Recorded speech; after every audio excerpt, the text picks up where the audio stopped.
Hello and welcome to GamingBolt for the news this week.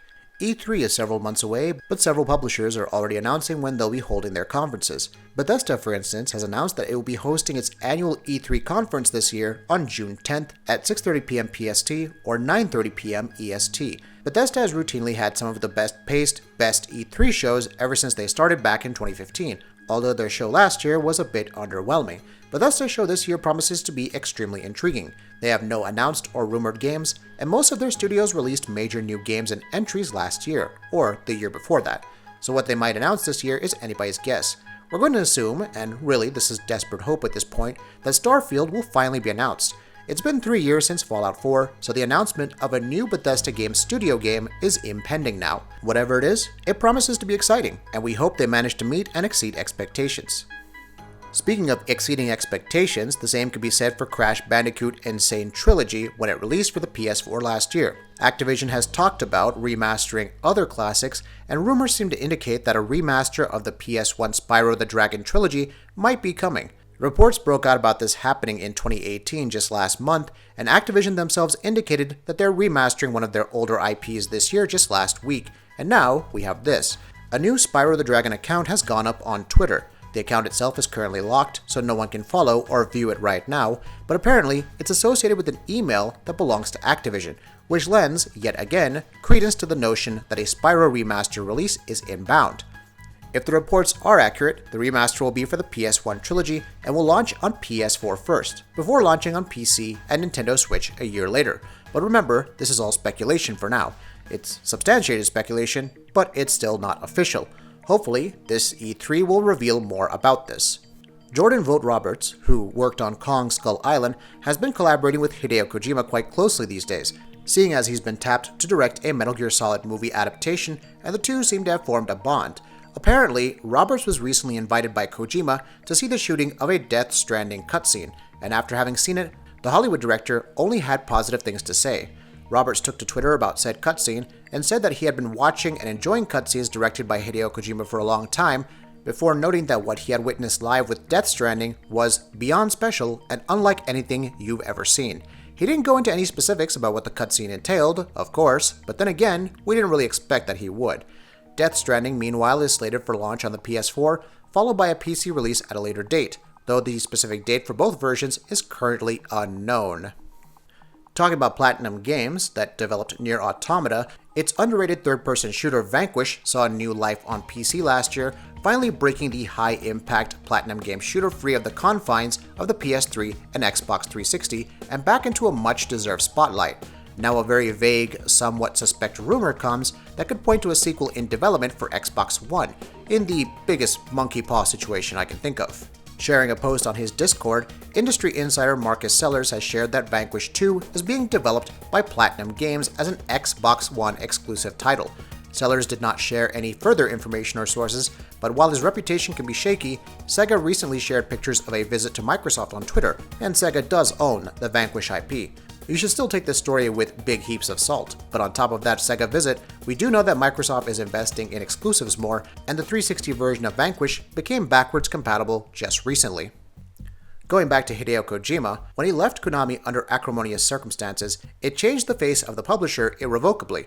It also changed everything anyone had in mind about the Metal Gear franchise and what its future might entail, which is only evidenced by Metal Gear Survive and how unlike Metal Gear it looks and feels. However, even in spite of all that, it seems the people working on Metal Gear haven't forgotten the franchise's roots and Kojima Productions' legacy. One fan took to Twitter to post that image from Metal Gear Survive that shows a list of the Mother-based staff that shows up in the game's opening cutscene, and it seems there's a secret in there that pays homage to Kojima Productions. The first letter of these soldiers seems to spell out KJP, of course, being Kojima Productions.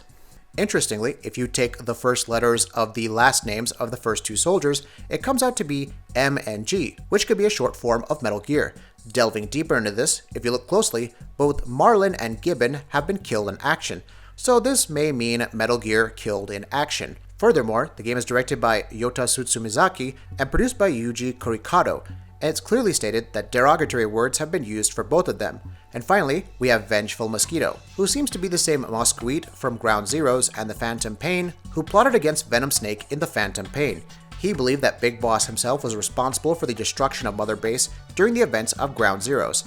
so it could be that Vengeful Mosquito is the renegade employee who believes Metal Gear was killed in action by Konami, and that Kojima Productions lives forever, and finally insults the main people involved with Survive. It's almost like the in-game Mosquito believes the newly formed Diamond Dogs have betrayed the old MSF unit in the same way the team behind Survive have betrayed the old KJP. If that's what it really means, then this is some Inception-level trickery that even Kojima would be proud of. It must also be noted that all these names are also present in the Phantom Pain. Are we reading a bit too much into this here? Well, possibly. But then again, maybe not.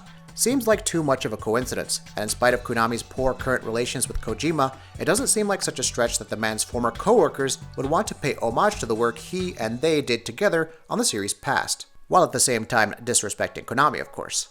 CD Projekt Red's Piotr Nalubowicz and Adam Kaczynski were recently in attendance at the Pareto Securities Gaming Seminar 2018 event, where they spoke about a number of things, such as Gwent, GOG.com, and more importantly, Cyberpunk 2077, their highly anticipated upcoming RPG.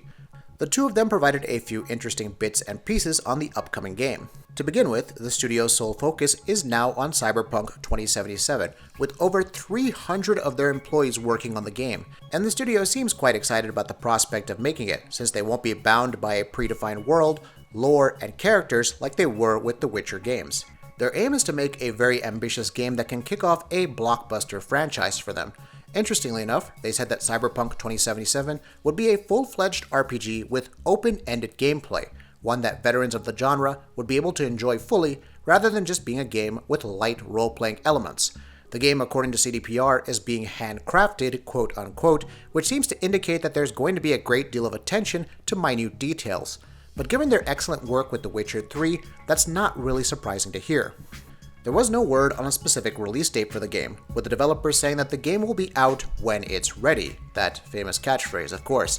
Further, they also said that they won't launch a marketing campaign to advertise an actual campaign for the game itself, and that instead, they'll just kick off the promotional campaign for the game one day as a surprise. No word on when that might be though, which is probably the whole surprise part of the deal. With the explosion in popularity for PlayerUnknown's Battlegrounds, followed by a very similar explosion in popularity for Fortnite, Battle Royale modes have become something of a trend in the online shooter space, and understandably enough, all the other big names want a piece of that last man standing pie. It seems like this year's Call of Duty is also going to have a Battle Royale mode. Activision have launched a trial run of a Battle Royale mode for Call of Duty Online, the free-to-play PC title that is exclusive to China. That said, the Battle Royale mode is a little different from what you see in the likes of PUBG and Fortnite. Rather than 100 players, there are 18 players here, which makes sense considering the fact that maps in Call of Duty are considerably smaller. Rather than dropping out of a plane, players choose their starting point at the beginning of every match themselves. Moreover, there's an announcer, while the crowd also cheers anytime someone gets offed. It definitely sounds interesting, and we're hoping Treyarch will include it in this year's game as well. Given how successful it's been, we're pretty confident that they will do so. But again, right now, it's all up in the air. When we last spoke about the next Battlefield game, the only thing we knew is that it would be releasing in October. However, it's now been recently rumored that the next entry in the Battlefield series will be called Battlefield 5. There have also been rumors that the next entry in the series would feature a World War II setting. This is in line with the latest report by VentureBeat regarding Battlefield 5. And if you need any more proof, they've also released a development screenshot to go along with their report. With Call of Duty also having recently featured a World War II setting, it may appear like the Battlefield series is following in the former's footsteps. According to VentureBeat, however, EA and DICE had decided on this strategy years ago. The internal codename for this project was Battlefield 2, but its final retail name will be Battlefield 5. The studio had always planned to follow up with a World War II title if Battlefield 1 became successful. The latter was of course very successful, having more than 25 million players as of December 2017. Hopefully, Battlefield 5 will be able to live up to fans' high expectations for the next entry.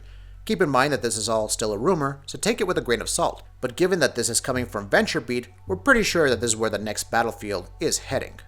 That'll be it for this video. If you like what we're doing, please go ahead and subscribe, and we'll see you next time.